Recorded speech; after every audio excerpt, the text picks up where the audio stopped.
Hello, നല്ല മഴയാണ്, പുറത്ത് നല്ല മഴ. എൻ്റെ ഓർക്കിഡിന് കുറച്ച് വളം കൊടുക്കാമെന്നൊക്കെ വിചാരിച്ചിട്ടാണ്. അപ്പോൾ എൻ്റെ കയ്യിൽ ഫ്ലവറിങ് ബൂസ്റ്ററുണ്ട്. അപ്പോൾ അത് NPK കൂടെ മിക്സ് ചെയ്തിട്ട് ചെയ്യാമെന്ന് വെച്ചിട്ടാണ്. മഴക്കാലം ആകുമ്പോൾ ഓർക്കിഡിന് ശരിക്കും കെമിക്കൽ ഫെർട്ടിലൈസർ തന്നെയാണ് കൂടുതൽ നല്ലത്.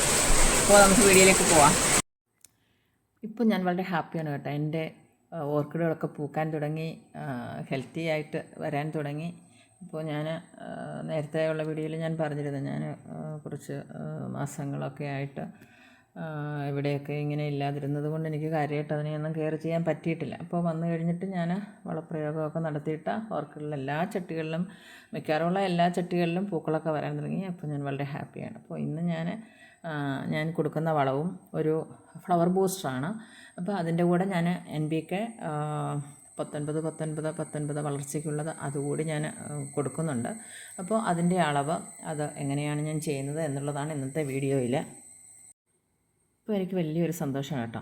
എൻ്റെ ഇങ്ങനെ വെറൈറ്റി കളറുകൾ, ഞാൻ ഈ പല കളറുകൾ ഇപ്പോൾ പൂത്ത് നിൽക്കിയപ്പോൾ എനിക്ക് തോന്നുന്നു നാളുകളായിട്ട് ഇങ്ങനെ അതങ്ങനെ നിൽക്കുകയായിരുന്നു. ഇടയ്ക്ക് നല്ല വേനൽക്കാല സമയത്ത് പൂക്കളൊക്കെ വന്നതൊക്കെ ഒരുതരം വണ്ടന് മഞ്ഞ കളറുള്ള ഒരുതരം വണ്ട് വന്ന് തിന്നിട്ട് മൊത്തവും നശിപ്പിച്ച് വിരിയാൻ സമ്മതിച്ചിട്ടില്ല. ഇപ്പോൾ അങ്ങനെ വലിയ കീടങ്ങളുടെ ശല്യമൊന്നും ഇല്ല. അപ്പോൾ എന്തായാലും നല്ല രീതിയിൽ ഇപ്പോൾ വരുന്നുണ്ട് കേട്ടോ. ഇത് കണ്ടില്ലേ, വേരൊക്കെ ആണെങ്കിലും നല്ല ഹെൽത്തി ആയിട്ട് വരുന്നുണ്ട്. ചിലതൊക്കെ എനിക്കൊന്ന് റിപ്പോർട്ട് ചെയ്യേണ്ട സമയമായിട്ടുണ്ട്. ചട്ടിയുടെ വെളിയിൽ വന്ന കിക്കീസൊക്കെ വന്നിട്ട് അതിങ്ങനെ വളർന്നു വരും. അപ്പോൾ അതിനെയും കുറച്ച് പണിയുണ്ട്, അതൊക്കെ ഒന്ന് റിപ്പോർട്ട് ചെയ്യണം. അപ്പോൾ വേരുകളൊക്കെ നല്ല ഹെൽത്തി ആയിട്ടാണ് നിൽക്കുന്നത്. അപ്പോൾ നമ്മൾ എപ്പോഴും ഫെർട്ടിലൈസർ കൊടുക്കുമ്പോൾ ഈ ഇലയിൽ കൊടുക്കണം, തണ്ടിലും കൊടുക്കണം. അതുപോലെ ഇങ്ങനെയുള്ള വേരുകൾ, നിങ്ങളുടെ ഓർക്കിഡൊക്കെ ഈ രീതിയിൽ നിൽപ്പുണ്ടോ? വേരുകളൊക്കെ പുറത്ത് വന്ന ഓർക്കിഡ് ചട്ടിയാണെങ്കിൽ പോലും വേരുകളൊക്കെ പുറത്തുണ്ട്. ഞാൻ സാധാരണ ചട്ടിയിലും നട്ടിട്ടുണ്ട്. അതല്ലാതെ നമ്മൾ സിമൻറ്റ് ചട്ടിയില്ലേ, അതിൻ്റെ ഹോളൊന്നും വലുതാക്കിയിട്ടില്ല, അതിലും ഒക്കെ നട്ടിട്ടുണ്ട്. എനിക്ക് മുറ്റം വളരെ കുറവാണ്. അപ്പോൾ ഉള്ള സ്ഥലത്ത് കുറേ ഇങ്ങനെ ഞാൻ ഹാങ് ചെയ്തിട്ടിരിക്കുകയാണ് കൂടുതലും. അപ്പോൾ ഇപ്പം ഞാൻ ആമസോണിൽ നല്ല നമുക്ക് വാങ്ങാവുന്ന രീതിയിലുള്ള റേറ്റോട് കൂടിയിട്ടുള്ള ഒരു സ്റ്റാൻഡ് ഓർഡർ ചെയ്തിട്ടുണ്ട്. അത് അടുത്ത ദിവസം വരും. അപ്പോൾ ഞാൻ അതിൻ്റെ അൺബോക്സിങ് വീഡിയോയും അതിലെ ചെടികൾ വെക്കുന്നതൊക്കെ ഒന്ന് കാണിച്ചു തരാം കേട്ടോ. അപ്പോൾ ഇത് കണ്ടില്ലേ, ഇപ്പോൾ നല്ല ഹെൽത്തി ആയിട്ട് വേരുകളൊക്കെ വരുന്നത്. അപ്പോൾ ഈ വേരുകൾക്ക് ശരിക്കും ഫെർട്ടിലൈസർ എപ്പോൾ കൊടുത്താലും അതുപോലെ വാട്ടറിങ് ചെയ്യുന്ന സമയത്ത് നമ്മൾ ഈ വേരുകളൊക്കെ നന്നായിട്ട് നനയ്ക്കണം. ഫെർട്ടിലൈസർ കൊടുക്കുമ്പോൾ ഈ വേരുകളിൽ നന്നായിട്ട് സ്പ്രേ ചെയ്ത് കൊടുക്കണം. അതുപോലെ കൃത്യസമയത്ത് റിപ്പോർട്ട് ചെയ്യണം കേട്ടോ, ഇല്ലെങ്കിൽ നമ്മുടെ പല ചെടികളും നശിച്ചു പോകും. അത് എനിക്ക് അങ്ങനെ ഒരു അബദ്ധം പറ്റിയതുകൊണ്ടാണ് ഞാനീ പറയുന്നത്.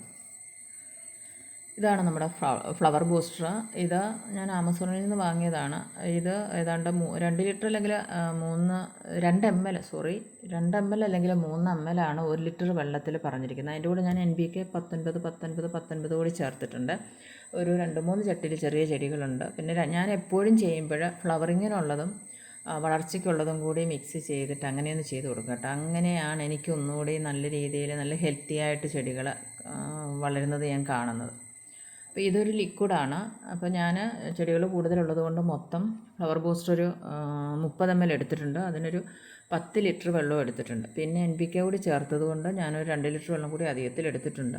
എന്നിട്ടത് പൂവിൽ അല്ലെങ്കിൽ പൂക്കുലകളിൽ ഞാൻ ഒരിക്കലും സ്പ്രേ ചെയ്ത് കൊടുക്കാറില്ല. അത് ഇലയിൽ, തണ്ടിൽ, പിന്നെ വേരിൽ. എനിക്കാണെങ്കിൽ ചട്ടിയുടെ പുറത്തൊക്കെയാണ് കൂടുതൽ വേരുകളുള്ളത്. അത് ഞാൻ എൻ്റെ വീഡിയോയിൽ കാണിച്ചിട്ടുണ്ട്. അപ്പോൾ വേരുകളിൽ നന്നായിട്ട് സ്പ്രേ ചെയ്ത് കൊടുക്കുക. നനച്ചു കൊടുക്കുന്ന സമയത്തും വേരുകൾക്ക് നന്നായിട്ട് സ്പ്രേ ചെയ്ത് കൊടുക്കാറുണ്ട്. എൻ്റെ ഗാർഡനിലുള്ളത് കൂടുതലും മൊക്കാറയുണ്ട്, വാൻഡയുണ്ട്, അതുപോലെ ഫെലനോപ്സിസ്, ഡെൻഡ്രോബിയാണ് കൂടുതലുള്ളത്. ഫെലനോപ്സിസ് പിന്നെ 2ാം സ്ഥാനം ഫെലനോപ്സിസ് ഉണ്ട്, അതുപോലെ തന്നെ മൊക്കാറയുമുണ്ട്. എനിക്ക് ഞാൻ പറഞ്ഞല്ലോ, സ്ഥലപരിമിതി വളരെ കുറവായിരുന്നു. പിന്നെ എനിക്ക് ചെടിയോടുള്ള ഒരു ആഗ്രഹം കൊണ്ടാണ് ഞാൻ ഇങ്ങനെ വളർത്തുന്നത്. അപ്പോൾ എനിക്കൊരു സ്റ്റാൻഡ് ഞാൻ ഓർഡർ ചെയ്തിട്ടുണ്ട്. അത് വരട്ടെ, എന്നിട്ട് നമുക്ക് അത് കാണിച്ചു തരാം ഞാൻ. അപ്പോൾ ഇത് പെട്ടെന്ന് അലിയുന്ന വളമായതുകൊണ്ട് നമ്മളതങ്ങനെ വെള്ളം ഒഴിച്ച് കൊടുത്തു കഴിയുമ്പോൾ തന്നെ അതിലങ്ങ് അലിഞ്ഞ് ചേർന്നോളും.